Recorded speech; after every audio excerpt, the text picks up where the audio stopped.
and I did some channeling about a few months ago now, where the Nine said that many of you collectively are talents, and those of you who have worked perhaps on nutrition and exercise and the body, but perhaps may not have concentrated so much on the mind, the spirituality, meditation, emotions, are now moving into that.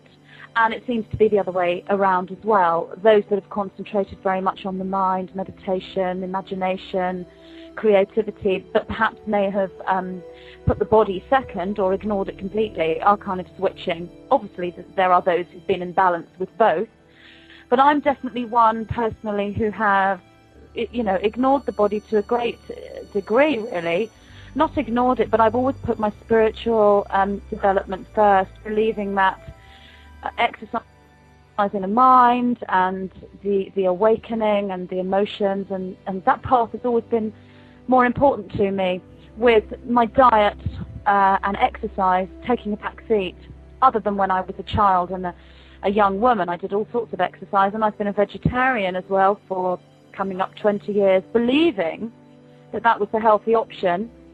But very recently I've been moved into a completely new nutritional journey through, one health scare or another, and I've been bringing forward this information from the Nine for a long time about nutrition and how it's so very wrapped up and one with the spiritual path, the nutritional path and the spiritual path, for so many reasons on so many levels. One being that there are those on our planet at the moment who do not want to see us evolve. They do not want to see us grow. They do not want to see the ascension take place. And one of the ways that they have been able to find ways to sort of cut us off is through the food chain.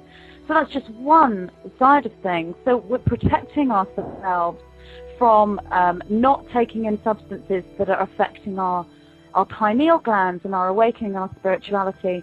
We're protecting ourselves by following the path of the light when it comes to nutrition, as well as healing our bodies and giving our cells the nutrients they need.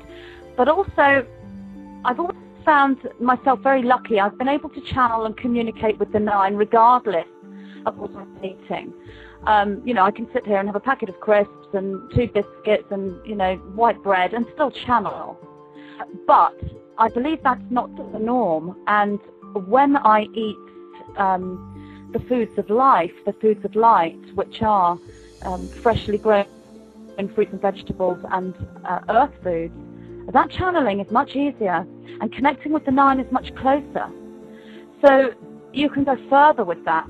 Your meditation experience is going to be closer and deeper if you are eating those earth foods. And the Nine have recently told me there are messages for us in the earth foods, in their DNA. Those messages are grown through the plant food, and it is somehow taken in from the sun. So there are messages from the earth and from the sun and from the cosmos inside these plant foods, and their whole point of growing is to become one with us. So there are so many levels to nutrition. Well, Magenta, as you know, Miss Magikal has been running on sugar for most of her life as fuel. It was at cigarettes and caffeine for most of my life, and in fact I probably should be dead by now, but for some strange reason not. And I've been able, like you, to bring down from divine source much beauty through my work, and I've been very blessed to be able to do that in spite of my activities that have I've managed to run on that system. But I'm obviously becoming more aware as well that as I get older, I've now stopped smoking tobacco now for nearly 2 years. I've stopped eating meat now for nearly 2 years. I've stopped watching television. So even Miss Magikal, who has been running on probably rocket fuel for the last however many years, I'm starting to see the sense in actually changing what I put into my body, and I have been gradually doing that. And it's interesting that about a week ago I decided, because we had our little deal on live radio, that I would seek out a more healthier diet and way of being. And I know that sugar is a big one for me within that. If you indeed were to decide that you weren't going to be ill anymore and run your system from your brain, from your mind rather, and so we had that little deal, didn't we? We kind of shook hands over the airwaves, and then I realised that I actually hadn't even started on my side of the deal, so I better get on with it. So last week I decided that's it, I'm going to have a nice detox from sugar. So I stopped taking all sugar in my drinks and my tea and coffee, and only having fruit sugar in fruit and smoothies, and dried fruit and natural sugar, honey and stuff like that. So, but what I did find was, though I'm quite good at not having it, particularly if there's nasty bugs around, and I often say I'm not having it, and I don't have it, and it works for me and for others that I know. But what I realised was that I've got this headache.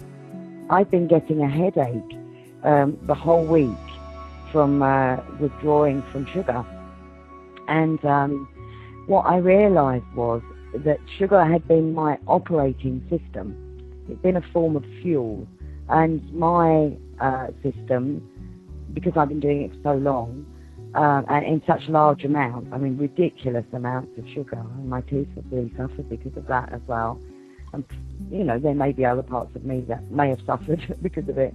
But what I found was that as I was withdrawing, I was very aware of how I was feeling, and I got this constant headache plaguing me the whole week. And I realised that there was almost like the little man behind the curtain inside my body going, hey, hang on a minute, she's changed her whole operating system. It's like going from XP to Mac or something, to a Mac from a PC. It's like, wait, what's she doing? Confusion sets in, and then a bit of readjustment. And I haven't completely come off sugar, but I've cut my sugar by more than half. In fact, probably by more than 3/4. And I'm just starting to feel the benefits from that. I do feel a little clearer. And I'm just going to go with that. And I think what you resonate to, and I've got to quote David Wilcock, because I'm sure it was him that said, even as far as eating meat is concerned, far better a happy meat eater, unhappy vegetarian. And I really go along with that. I think if you're resonating to what you're doing, and you can be happy about what you're doing, it's going to make such a big to how you transmute whatever you're taking into your body. And obviously the better that is for you from a nutrition point of view, then the easier it's going to be for you to transmute it into light. So and just one other thing that I really wanted to say, which I felt was quite interesting around food, is that when I was at a retreat with Neil Donald Walsh, who wrote Conversations with God, fantastic man and author and channel himself, and we were doing intensive workshops at a beautiful place, Magenta, Gaunt's house, and they supplied there a fabulous menu of all vegetarian food. The food was exquisite. Everything was there for us. Raw cane sugar if you wanted it in our tea, coffee. Whatever you wanted was there, no meat. And what I realised was, as we went through that intensive workshops, that by the time we got to about day 3, that the way I felt about was changing. I was still eating it and drinking it and still taking sugar in my tea. But the way I felt about it was completely different. And it was almost like I had a dream once that I died and I went to a halfway place, which was like a cafe restaurant. And it's where people went to kind of debrief from life before they crossed over. And it was like, I still kind of needed to go through the motions of having a cake and a cup of tea while I was transitioning from this side of the veil to the other. And it was very similar to that. As my vibration went up, I felt that I almost felt that I could live on light.